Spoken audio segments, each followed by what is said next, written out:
Allie, welcome home to the Love Letters and Books podcast. I am so glad you're here. Thank you. I love being here. It is a home away from home, in my home. Oh, I love that. Well, today we have a very special episode for everyone. We are talking about our top auto-buy authors. And by that, I mean those authors who they can post the most minimal teaser a year in advance of a publication date, just throw it up on Amazon and we're like, yes, I will purchase that right now. No blurb, no title. We have no idea who it's about. We just know that we need to have that book. So those are the authors we're going to be speaking about today. Now, Allie, I always, when we open these episodes, like to pick your brain a little bit about whatever topic we're talking about. So when it comes to auto-buy authors, what do you think it is about someone's voice or writing style or character? Like, what is it that makes someone an auto-buy author for you? Oh, that's such a good question. For me, there are certain authors that just speak to me, I suppose, and that I really resonate with. And sometimes I feel like their books are kind of life-changing, which is funny because a lot of mine are comedies. I don't know how that could be life-changing. Whereas, sometimes when you have like a very emotional book, that would be life-changing and it will stay with you forever. But for me, I think it is mostly comedies that I just... They manage to weave in these emotional moments with the humor, which I just think is so genius. So for me, I love romantic comedies. That is my favorite genre, I think. So, and it's the genre I write. Well, I try to. And then You do. Yeah. You do, and you do it very, very well. So. Thank you. But I think as well, like I know you're saying it's authors that you don't even have to have much of a blurb or anything. But for me as well, it's they could say something absolutely ridiculous. And there is one particular author that I have in mind about this, but you trust that the book is going to be good, regardless of how insane it sounds. That's what I like. I love that. And then they do it, they smash it out the park, and you're like, how have they done this with this book? Like, it's such a weird premise. No, I love that. And I do love that you bring up the topic of life-changing, but it being comedy instead of this drama or tragedy or something. We don't have to learn the lesson in a painful way. We can laugh while we're doing it. Like, levity is a very powerful tool as well. So For sure. I do love that you brought that up. And I am really excited to dive into this episode and find out who really speaks to you. So I am going to ask you to kick us off with your very first auto-buy author. My first one is another Allie, and it's Allie Hazelwood. And I'll tell you why. Because Allie Hazelwood, The Love Hypothesis, was probably the first rom-com I read in like 10 years. I think in my 20s, I went through that stage where every book I had to read had to be a smart book. And I was miserable. And so I saw like an Instagram, like something on Instagram for The Love Hypothesis. And I was reading it and I was like, oh my God, this isn't like an early 2000s romantic book where the man is just awful and somehow still manages to get the girl at the end of it while making her feel terrible, which I feel like is a real trend in early 2000s and in TV and movies. It was rough. It was awful. I should probably tell you about the 90s. You'll cry, but sure. I was too young in the 90s. I was not. And I read this book and I don't know, Adam Carlson, the MNZ, he's like a bit aloof and he's kind of scary to people. But I think there's a lot of misunderstanding with that scariness rather than him actually being a scary MNC. And he's just kind of quiet and stone-faced. And then, like, he was just unbelievably gentle with her. And also, Allie Hazelwood has this way of, like, bringing in consent into sex scenes that I had never read before, one, which I see all the time now, which I actually love this as a micro trope, is where all this like very key on consent. I really, really like it. But also managing to make it sound super sexy and like him just showing how much he cares about her and how much he wants her to enjoy this. And for me, I was like, oh, this is what people are writing now. Why have I not been reading any of this for the last 10 years? And why have I been reading miserable self-help books like that have not been helping clearly? So I do think that I would put that book down to me writing a book as well. Wow. I love this. Because you surprised me the other day when you had asked me if I was excited about the Love Hypothesis coming out. And I shared that I'd never read anything she'd ever written. You've talked about her on the podcast before, but that I definitely have to pick the book up because, I don't know, a glowing review from Allie. Yeah. That does it for me. I loved it. It was just so nice. And then also, Allie Hazelwood is one of those authors that she writes a lot of STEM romance, you know, like the science, maths. I'm clearly not one of those girls. Because science, technology, engineering and maths, I think. Good girl. Yeah, okay. Don't, Casey, you're going to make me blush. Yeah, so she writes a lot of that, but she has also written like a paranormal one too, actually. So there's Bride and then there's Mate. I was like, am I going to enjoy this? Like, I don't know. Like, I wasn't sure if I would like it from an author that doesn't solely write paranormal, but she smashed it out of the park. And I was like, they're probably two of my favorite paranormal romances. They were so good. I mean, you sold me on them when you talked about them during one of our episodes, and I loved it. Do you have a favorite character that Allie Hazelwood has ever written? Yes, I would say that Misery from Bride is my favorite. She's just fiercely loyal to her friend who's like gone missing, and she has all these weird, charming quirks. Like she's a vampire, but she loves eating peanut butter. And because of how she was brought up, she's just very considerate of other people to her own detriment. And then the MMC in that book really tries to get her to stop doing that. Even, you know, when they first meet, and then obviously he's a werewolf. Well, not obviously, but he's a werewolf and vampire. And obviously they shouldn't get along. He's a werewolf. Obviously he's a werewolf. And he likes her smell, as werewolves do. And then thinks he doesn't, and he looks like he's in agony the entire time. So she's constantly trying to wash herself. And then, yeah, she just allows herself to ask for more with him. And I just thought her character arc was beautiful. It was really nice. So she's my favorite. Well, we are going to shift into some darker territory. Yes, please. I am going to share some of my autobi authors. And I'm going to start with my first one, Jennifer Ivey. Jennifer is the author of the A Killer's Love series, which includes the books Claim, Mine, Taken, Blood, and Lock. I have eaten up every single one of these books. She writes sort of a dark, almost horror romance series. It's very much dark romance. I add the horror element because her books remind me of those like 80s summer camp slasher films. Ooh. And we are shamelessly rooting for the villain. It's clearly the villain in this story. And the killer always gets the girl. And there is just some magic in her books. Poor Jennifer knows I feel this way because I talked to her about it. But there is something in her books.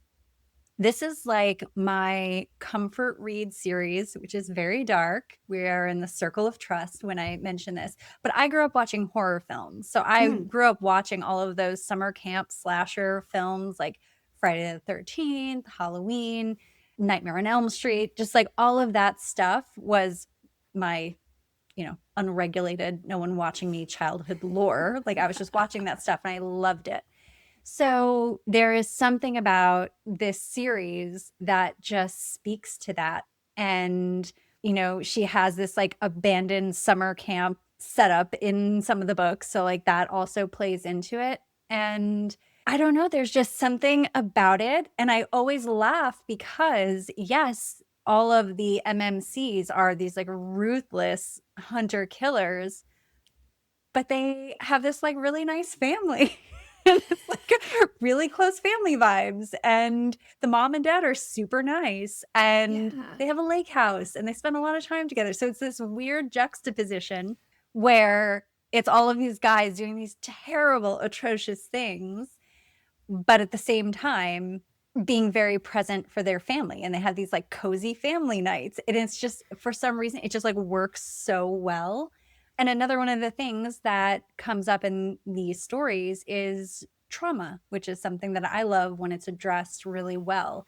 So one thing I don't love in media, whether it's books or films, is when women carry the burden of the trauma. Yeah. And men just get to observe and not intervene. And in these books, the men carry quite a bit of the trauma.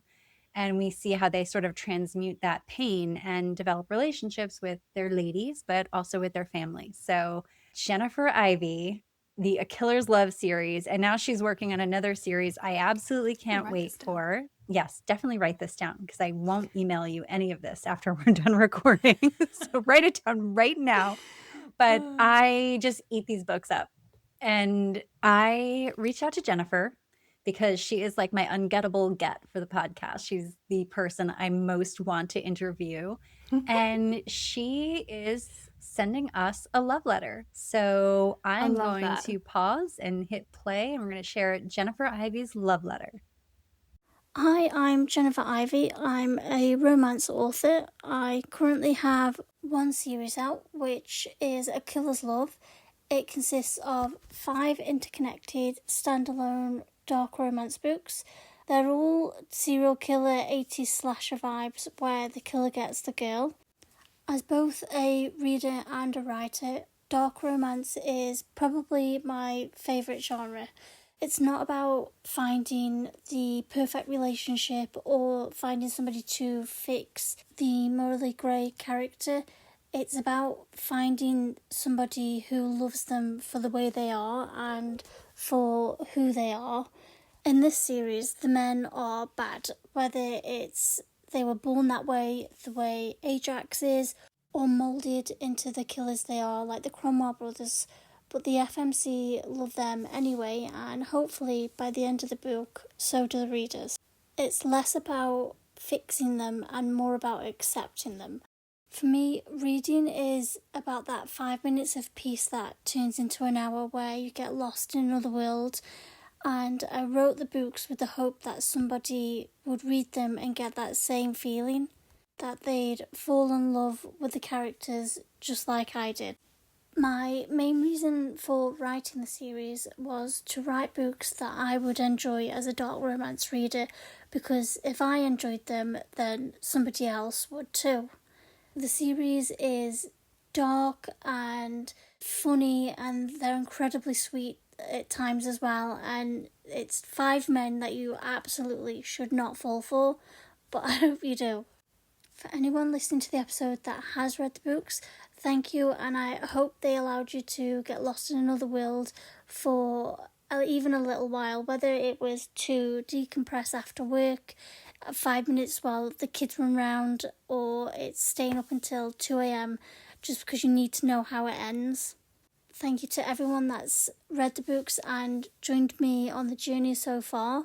I also thank you for Casey for your support as well. Despite the delay, I am still hoping to release a few books this year. It will be a new series, which will be a spin-off called Killing for Love. So we'll still be in the same world with the Cromwells, but it's going to be the next generation where they're all grown up and they find themselves in situations where they're going to have to decide how far they would go for love. Would they kill to have it, and would they kill to protect it? Can I just say as well, is that Jennifer, you are playing hard to get, which makes you my polar opposite, because I am readily available all the time. And I feel like we might be a perfect pairing. Jennifer, Allie might be the person to interview you, not me. But yes, no. When I You first are the wine to my cheese, Jennifer. when I reached out to Allie and I was like, oh, can we do like maybe like a 10, 15-minute pre-production call? We ended up talking for like an hour and she's like, I am available anytime you want to do an episode. I will talk to you about anything. And I was like, this is amazing. And look at us now. Now we record all the time, which I love. So Jennifer, we really, really, really hope you join us on the podcast someday. But in the meantime, we really appreciate your little love note that you shared with us. And I highly recommend, if you are into like a dark slasher romance where you can't help but want the bad guy to get the girl, definitely pick up Jennifer Ivy's A Killer's Love series. Good Lord. It's written down. It is written down. Yeah. Okay, Allie, I'm passing it back to you. Who's next on your list? Okay. It's a romantic comedy writer, Tessa Bailey. She's very well known. I feel like a lot of people have read Tessa Bailey. And the book I'm talking about is Fangirl Down. It is a golf romance. Even as I say it, I remember when it was coming out and I was like, I'm not sure about this. This might be the one that I'm like, Tessa, what are you doing? And it was just the funniest book I think I've ever read. She's so good at pushing the boundaries of what characters will do. And basically the FMC is a fan of the golfer. She is just obsessed with him and he is on a downward spiral. Like he is not performing well and she's basically his last fan left. And he lashes out at her and she does these weird little quirky things, like she paints his name on her toes. And it's just like, it's so funny because he finds them because she rolls her ankle or something happens to her ankle, so he has to take her shoe off, and then it helps him perform well. Sometimes you just need a fan, you just need a boost. And he was so mean to her at the beginning because he was like really angry with himself that he wasn't performing well and he didn't think he deserved her and her to be there, and he didn't deserve any support and he wanted to push everybody away. And then so she ends up being his caddy. She owns a golf shop, equipment shop with her parents. So she ends up caddying for him, and he performs so much better when she's there. So it's all about how they get together, and then she incentivizes him to play better as well. Incentivizes him. Is that what we're calling it these days? I love that. It made me want to watch golf. She's like, manifesting and motivating. She's encouraging. I like that. You really definitely took me by surprise with that one. So, with the golf romance, yeah, for sure. Definitely with the golf romance. But Tessa Bailey as a whole, what is it about her style, her character? What is it that speaks to you? So she writes in the third person, which I don't always enjoy. But I think it has to be done really well to be written in third person. And she manages to find the funniest metaphors and comparisons to things that I just don't feel I could ever dream up. But her writing just flows in such a way that I feel like every third line I'm laughing. Yeah.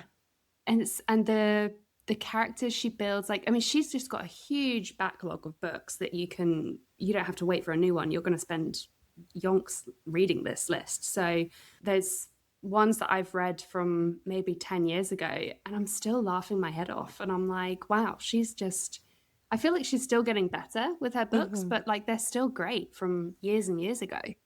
I want that to be you and I.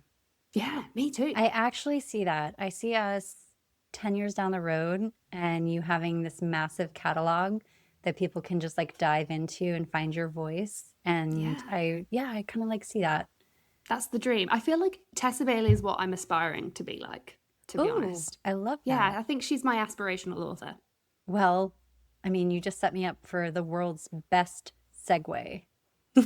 I'm going to talk about my aspirational author. So the autobi author who is next on my list is Penelope Douglas. And that will be no surprise to anyone who listens to this podcast, because I have talked about her books so much. I make videos about her books all the time. She is a contemporary romance author who sometimes writes more like dark romance and romantic suspense. She came onto the scene. I believe her first book was Bully, and right out of the gate, I mean, I think that book went viral. And from there, we have gotten so many incredible books from her. She's also the author of the Devil's Night series, which is hands down my favorite series. I love all the books, all the novellas. I am one of those people who would love a second gen series, although Penelope has said she's moved on, she's not doing that. But it is such an incredible series and has two of my probably top favorite books ever written, Kill Switch and Nightfall. She also wrote a few other books that I love. She wrote Credence, Tris Six Venom, Five Brothers, and she has another book in the Sunoa Bay universe called Midnight Curfew that is coming out in September that I absolutely cannot wait for. And that is another one of the Yeager brothers from Five Brothers and Tris Six Venom. I heard that Five Brothers is being made into like a show. I mean, it was the best day of my life. I can tell you that. And it's so funny because I immediately tagged my former coworker who's been on this podcast before, Juliet, because we both love Penelope Douglas and we love Tris Six Venom, which is the same universe as Five Brothers. Yeah. And I was like, this is happening. And I can't wait. And I'm so excited about that. Does she end up with all of the Five Brothers? No, the book is a little bit different. Like there's a lot that goes on in the book and there's a lot of involvement with different people. And I don't want to give the whole plot away, but I will dive in and have a conversation with you about this because one of the reasons that I love that book is that I actually related to the characters. She goes deep into trauma and arrested development in all of her books. Yeah. If you're not willing to see it, you won't see it. But if you are, you can see it in the characters, in the storylines. She's putting it right there. And it's very healing for a lot of people who read her books. It's why we're so attracted to it. But another thing that she does is she takes a huge step back from all of our like deep-rooted, distorted beliefs about sexuality and worthiness in a way that I think so many people are scared to do. In that, she talks about sexuality in a way that is healing and liberating and part of everyday life and part of beautiful relationships. So Five Brothers is, I guess a very spicy book, but it's also a really emotional book. And she's taking you on a journey. And at every layer, she's unpacking the different layers of trauma that is run through this family. I felt like that with Credence. I haven't read Five Brothers, but I read Credence. Oh, and I felt that about Credence too. Yeah, Credence I thought was just the level of unpacking, like emotional unpacking in that book was astounding. And all anyone ever talks about is the smut. And I'm like, I find that so shocking because I actually foremost think that this is a complete undoing of someone's character because they are at their lowest point in this completely new environment. It was quite hard to read at points, I thought. Yeah. Quite difficult. And I love that she does that. She takes us there. And I see the same things. And, I made a video about Credence and I wrote about it. And Penelope replied and was like, you get it. Thank you. I thank you for the video. Thank you for getting it. Thank you for reading it. It was just very nice. Yeah. And then a bunch of comments were like making fun of me. They're like, oh, you're making it seem like it's this like deep book. I'm like, well, I don't know. He's unpacking childhood trauma from age 6. And this one has been neglected her whole life. And everyone is healing different wounds. And I like the idea. It almost kind of plays on something you mentioned earlier. I will tie this together. How you were saying, I was reading self-help books and I was miserable. Yeah. I used to be a psychotherapist. I agree with you. Like there's something about this. There's one way to heal. And if you don't do it in this way, you're not healing. And in another way, I felt like her books touch on the idea that we heal a lot through connection. And it pushes back away from this idea that you have to heal in isolation, be perfect, don't make any mistakes, never say the wrong thing, never hurt someone else, never need to ask someone for forgiveness or make amends. And a huge part of what I see in her books is, yes, highlighting that when you experience trauma at a certain age, there is that almost arrested development. So like Caleb in Credence experienced trauma at a very young age, and he was almost like emotionally sort of stuck at that age. Macon in Five Brothers experiences trauma at a certain age, and he's just stuck there and he cannot get out of it. And I think it's really beautiful when someone just sort of liberates us as the reader from this belief that no, you have to fix it all on your own. Because if you don't run away for 7 years and hide and make yourself better, then you can't like reemerge. And so, yes, Five Brothers is about this huge family, an extended family and friends who are all living in this house. But it's like what happens when you're in close proximity to people and you see something in another person and you connect, and then you make mistakes and you're trying to pull it all together and take care of everyone, and you're dealing with shame and fear and mental illness. And then you have this main female character in this book who anyone could look at her anyway. I read reviews, I see what people say about main female characters. They're particularly tough on them. But she wasn't trying to be a superstar. She wasn't trying to take over the world. She wanted to be completely present with the people she loved. And you saw that in everything she did. It was like so beautiful and healing. So Penelope, if you haven't gotten it yet, I absolutely love your take on these things. One thing I read once, it was like on her website, her frequently asked questions, she mentioned, the books that everyone gives me the hardest time about, that they all say that they hate, that no one would ever read, those are my best sellers. So she's like, I think a lot of us say things out loud because we think we have to say this thing is horrible or gross, or we hate it, or we'd never like that, or I don't relate to that. But I do think that her books sort of touch on what's underneath the surface. Like, what's the worst thing about you that you'd never want someone else to see? And what would it be like if you had 6 family members watching that in your life at all times, and they all had feedback, they all had a reaction, they were all depending on you? Like, what would that be like? Not even like the idea of like, compersion, and I hope I'm using that correctly in this setting, but like the idea of freely loving another person and understanding that they get to develop and make mistakes, and you don't get to descend on someone and trap them in amber and keep them perfect forever.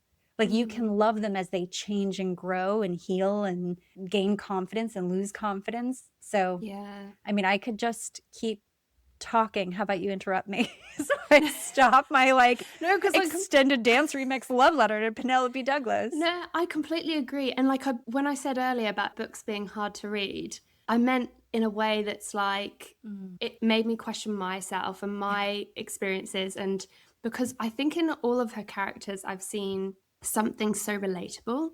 And actually, because they're always diving into these traumas that they've had and they're working through these things, it really makes me work through mine. And I'm like, oh, okay, and that's what I love. We've spoken about this before, but seeing people work through their issues really does help your brain sort out the puzzle.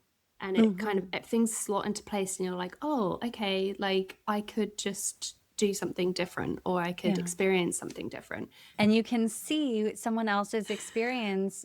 But I also think there's something to be said for writers who can take you to those deeper levels of emotions. Oh, she's incredible. I mean, sometimes you just want sort of I just want to like devour a book really quickly and not think about it. And then there's other times where someone takes you to the depths. And, what you're saying of like, she makes me think about things. For sure. And I feel like one of the most powerful ways she does this, and she did this in her book Kill Switch, which is probably my favorite book she's ever written. She definitely did it in Five Brothers, was she touches on male sexual trauma, which no one ever does, because it's fine if we write about that with women and we show that with women in TV and films, and we have a soundtrack in the background and like great edits, and we make it seem like it's a really punchy thing, right? And I'm being sarcastic because it's not. It's terrible. Just clarify that. No, I just want to clarify that. But like, you see how people edit sexual trauma against women, and it's like, what are you doing, right? But in her books, she explored sexual trauma in men and boys and what that looks like. And it almost made it more approachable or like easier to explore as a woman because she used a male character and you could just see it just tore his life to pieces. Yeah. Both of these characters. And I just think that's really helpful and brave and trusting the audience to get it. Yeah. And I think that there's a lot of people, particularly trauma survivors, whether it's neglect, physical abuse, sexual abuse, verbal abuse, who read her books and feel safe and seen and worthy and lovable and capable of loving others and having connection and really being seen with your flaws being part of your wholeness. Not like some extra baggage someone's got to deal with, but part of your entire makeup. I love her writing. It's so good. I love and her I find writing. I do find it very easy to read as well, like the writing style. Obviously Beautiful, the beautiful content prose. is, yeah, it's so like, it just takes you on a journey and it's just so good.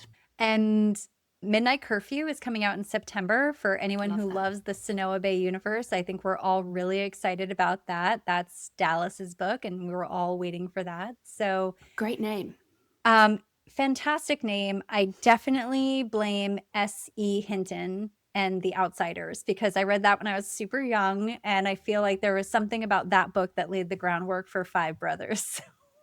I'll just leave that there. Okay. Penelope Douglas, my second autobi author. So, Allie, back to you. Who is next on your list?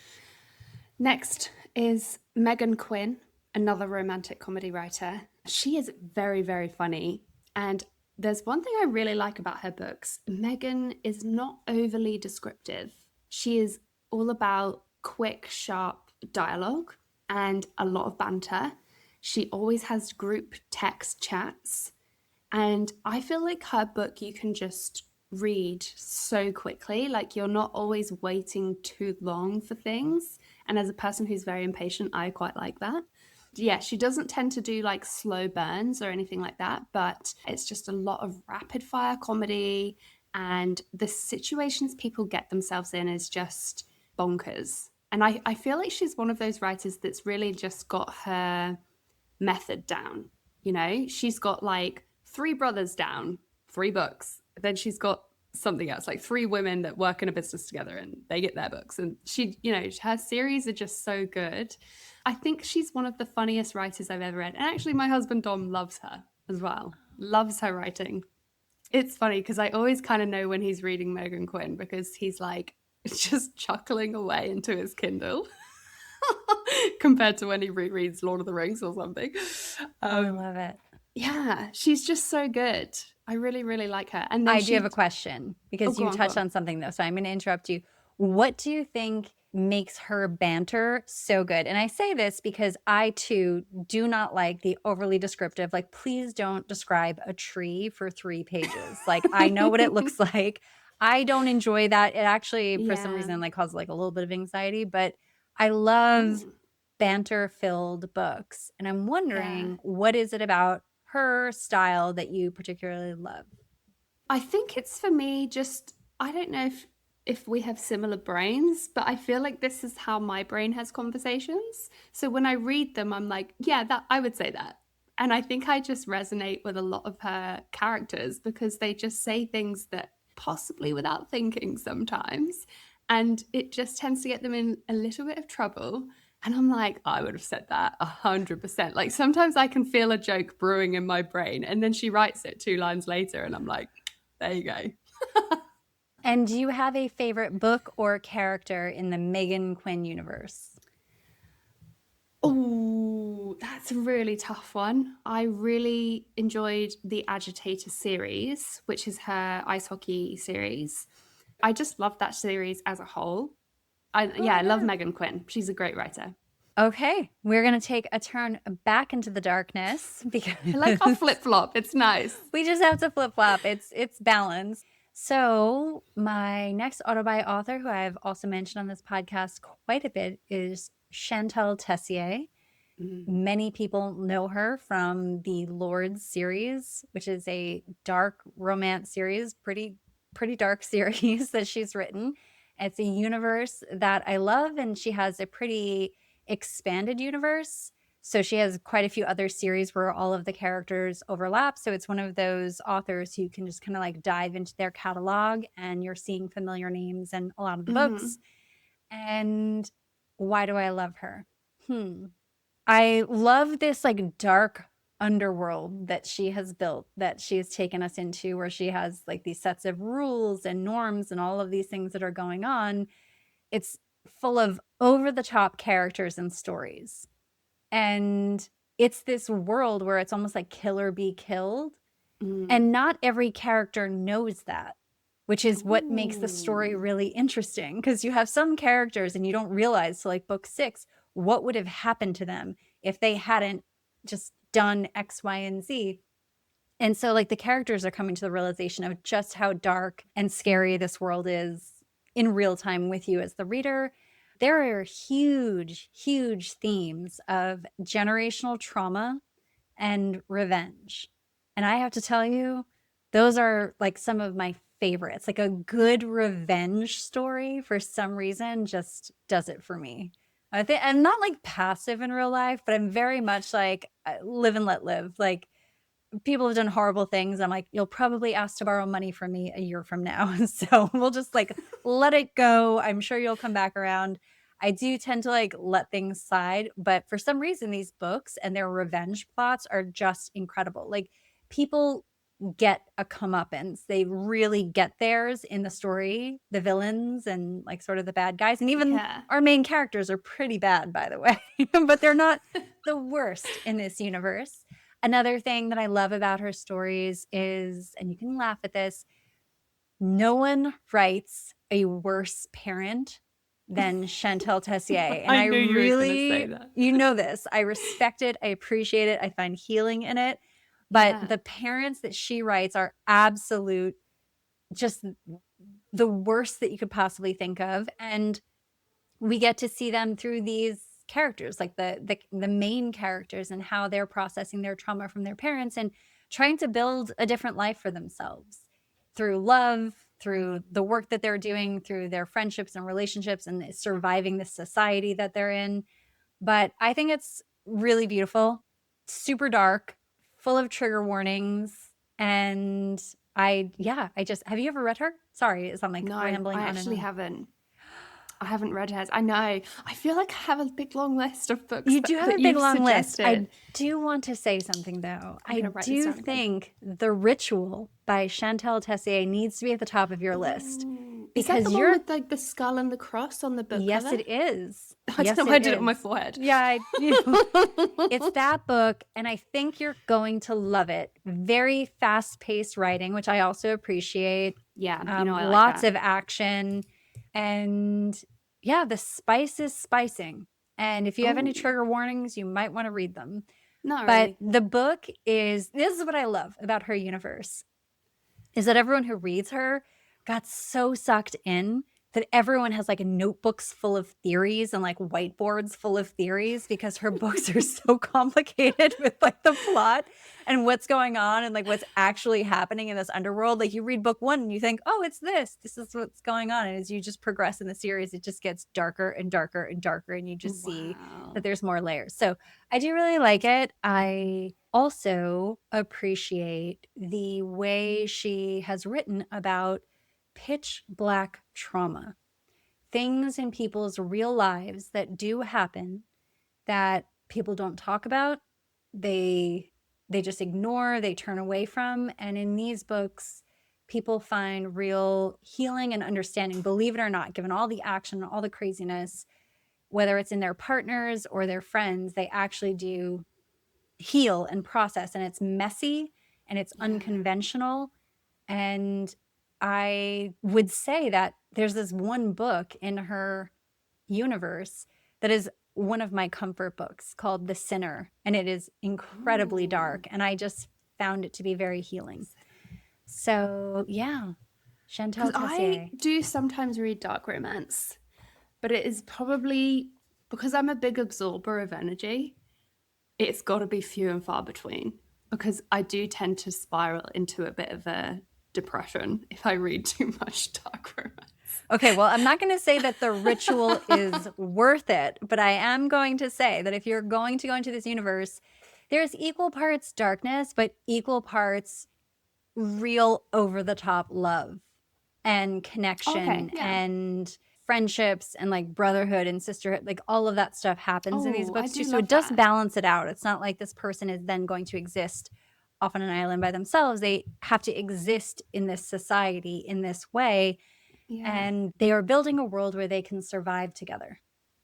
And I like it. I think you're going to honestly, it's one of those books where you could read like the first 3 chapters and you could tell me like, yes, like I'm hooked.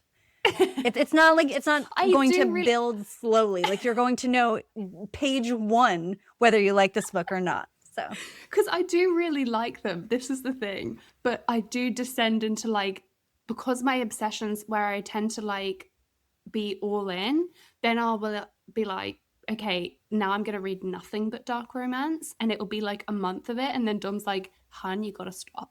Like, you have to giggle. You're walking around, you're wearing all black all the time. You know, you look like Casey. You need to stop. I was like, why am I just saying that? No, it's okay. I am not an absorber of energy. So I will say that. Like, I do know that about myself. So I just like, it just like flies it's to right my own off detriment. I just get obsessed with things. And then like, I'm just all in. Everything, all my thoughts and focus is on that thing. And I'm like, okay, how do I take a step back and that like appreciate something healthily? I've tried. I can't. So, so I do have to substitute some books with rom-coms. Yeah. Because rom-coms are just like, they're my happy place.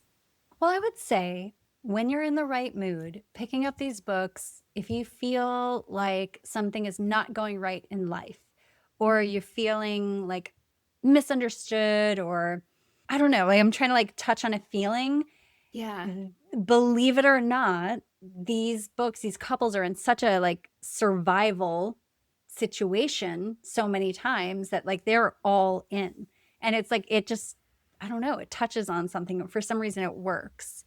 So tell me when you do read it, because I would be very interested. I do think you should just read like the first page and tell me what you think. And then there's like 97 books in her universe that you can just kind of dive into and read. 97? No, I'm kidding. I'm just saying that she has like so many books.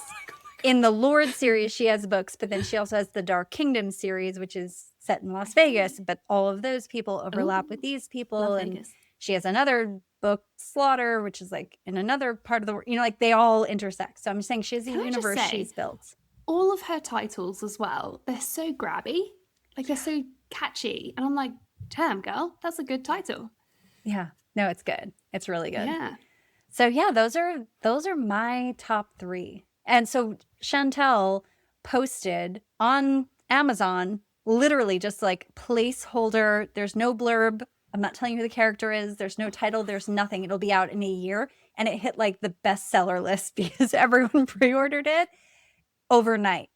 And I think that speaks to sort of the depth of the auto-buy energy of this is an author that we just know, we just trust, we know wherever they take us in this universe, we're going to go. Whatever character you give us, we're going to love. It's not like trope specific. It's not like, oh, well, I only want to read this. It's like, no, you could throw anything at me. I don't even read her trigger warnings. I just crack open the book and dive in and I know I'm going to love it. That's me. I'm not saying anyone else should do that. That's just me. That's the way I read. But everything's been like knocked out of the park. How good is that for her? Like she's obviously built this incredible universe and people love it so much. They don't need any information. I love that for her. I love think that's so wonderful that people just what a magical feeling to have that people love your work so much that they're like, yeah, I'm going to read that regardless of anything, regardless of what it's about. It's interesting though, because I remember reading something she might have put in a newsletter and one of her Facebook groups that The Ritual was not supposed to be a full-length book and the Lord series wasn't supposed to be a series. She was just writing it for something else. and then it just unfolded. And I think that that's a really good lesson and message for authors, creatives, just anyone in life, that like you never know where that thing is going to take you. And this has changed her entire career and trajectory as a writer and her audience. But I just think about, like, for ourselves, like, what is the one thing that you thought, oh, that's not going to be a big deal. Who knows? Maybe I'll do that. We'll see. You know, I'm talking to Allie Roberts, who's just published her 3rd book in a year. You know, I'm not sure if this is resonating with you, Allie, but I'm just saying that, like, you never know where these things go and how incredible. Like, what a good lesson. I would 100% agree with that. I actually mapped out I wrote it down the other day because sometimes my brain gets a bit scrambly. I don't know if any listeners kind of feel like this too, but I tend to have a lot of thoughts all at once and they get very jumbled. So writing really helps me compartmentalize and then sort through all of my thoughts, which is why I feel like now I'm much saner than I was 5 years ago, which is great.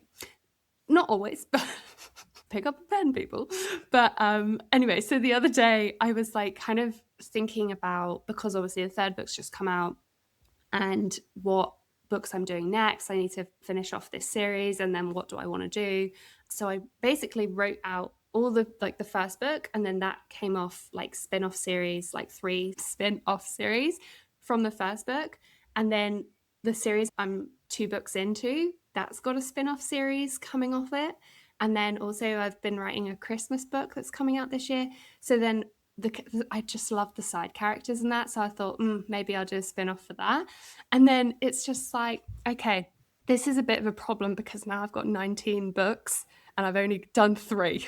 Oh, I can't relate at all. You're a problem with this. My problematic conversations. The problem is that I also execute. Like, that's the weird. It would be one thing if I was just a dreamer. I'm actually like, I'm going to sit down and write 45,000 words. Like, no, I love that. And I'm really excited for you and building your own universe, sort of like the Alleyverse, whatever you're going to call it. But where we get to meet these characters and sort of like trust your voice and how you build these stories. So, okay. I love that. I think it's great. Yeah. Good. And all of these authors that we've talked about today have that. They've built these universes and it's just so like inspiring. And I'm like, oh my God, like, that could be me. That is you, silly. That is you. The Dinner Club series, that is you. You've done that. It's amazing. Yeah, so I want to be mindful of time because I know you have to go to work. Do you have one final author that you would like to mention before we touch on your recent book? Yes, I will just say, as an auto-buy author, Stephanie Archer, she did the Vancouver Storm ice hockey. It's another ice hockey. I love the ice hockey books. And I'm going to wear my ice hockey shirt next time, just so I don't always wear a white t-shirt, but we can talk about ice hockey again. I just love her style of writing. It's soft and gentle, but the characters have a lot of flaws, I think, and a lot of the time they have misconceptions about their other main character. And they slowly unlearn these misconceptions. And I really like that about, I think Stephanie Archer does that very, very well.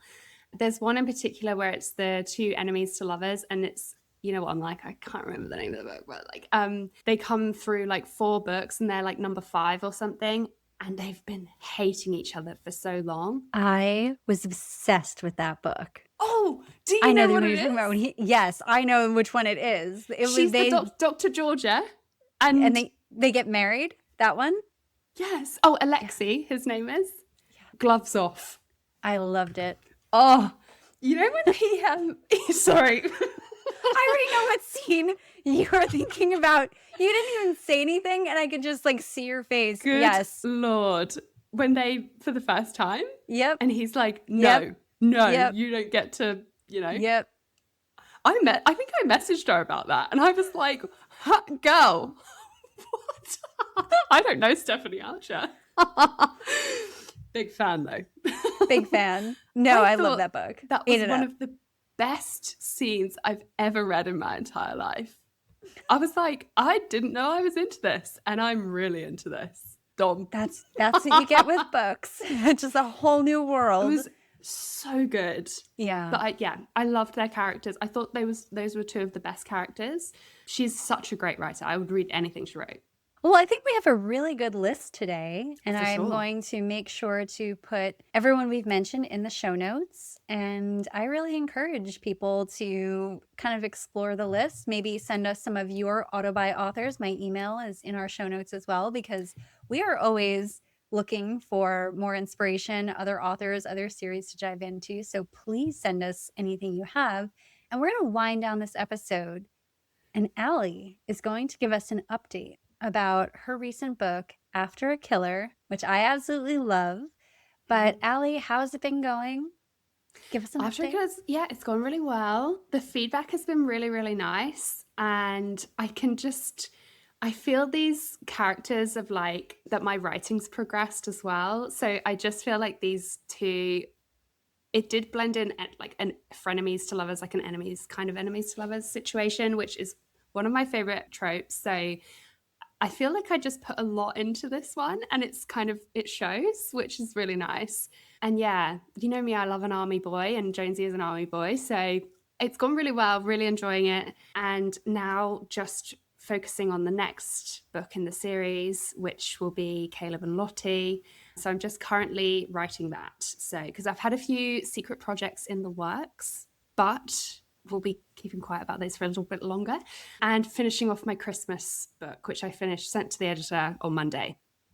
And that is going to be a shorter book, but it's still a lot of fun. And I do think people are going to really like this one because it's a very nice play on a Hallmark Christmas movie. So I think people will really enjoy it. What does it feel like to have people invested in your characters and wanting a specific book? So for people who've read your series who are like, where's Caleb and Lottie's book? When is that coming? What does that feel like for you? I get equal parts of two emotions. I am absolutely ecstatic and like kind of overwhelmed with like how much people want to read that story. And I still get a lot of messages actually about Nicole and Josh from The Unseen, which is also in the works. I've been plotting it out for a while and waiting to make sure that I have the story properly to do it justice. Whereas starting with Dr. Alfie from that as a spin-off felt more natural to me at the time. But yeah, with Caleb and Lottie, I think it just cements to me how much my life has changed and how much these characters mean to people is so wonderful. And I just want to do them justice. And I think the story will do them justice. Oh, that's so exciting. Yeah, I'm really excited. Like I actually plotted everything out and then started writing this week. So it's going to be a little bit of a while. But hopefully the other projects in between will help tide that over. Well, thank you for the update, Allie. I am so excited for anyone who picks up your books and enters your universe and gets to meet these fantastic characters. And we will patiently wait for Caleb and Lottie's book. And I am looking forward to some big reveal on the podcast for all of your secret projects that are going on in the background, because I know they're going to be really exciting. So for anyone who's interested in reading Allie's books or learning more about her, you can check the show notes because I'll have all of her information there. And it was just so good catching up with you. I love that we did this episode. I feel like the next time we might have to do a hockey episode because it is so out of character for both you and I. And I think we have our favorites. We definitely have our favorite hockey books. So that might be one of our next episodes. Who knows? Yeah. And I feel like as well, if listeners want to send in their auto-buy authors, maybe we could do an episode on our listeners. I would love that. Yeah. I would absolutely love that. So I encourage anyone to check the show notes and send me an email. So Allie, it was so good to see you. Good to see you. Thanks for having me. Bye. Bye. Thank you for listening to this episode of Love Letters and Books, a podcast for anyone who loves a good story. If you enjoyed this episode, please take a moment to follow, rate, and review this podcast on your favorite listening platform. You can find me on both Instagram and TikTok at Love Letters and Books. And if you're interested in being a guest on Love Letters and Books, suggesting your favorite author, or just want to write in an original love letter to yourself or someone else to be read on air, please send me an email at lovelettersandbookspodcast@gmail.com.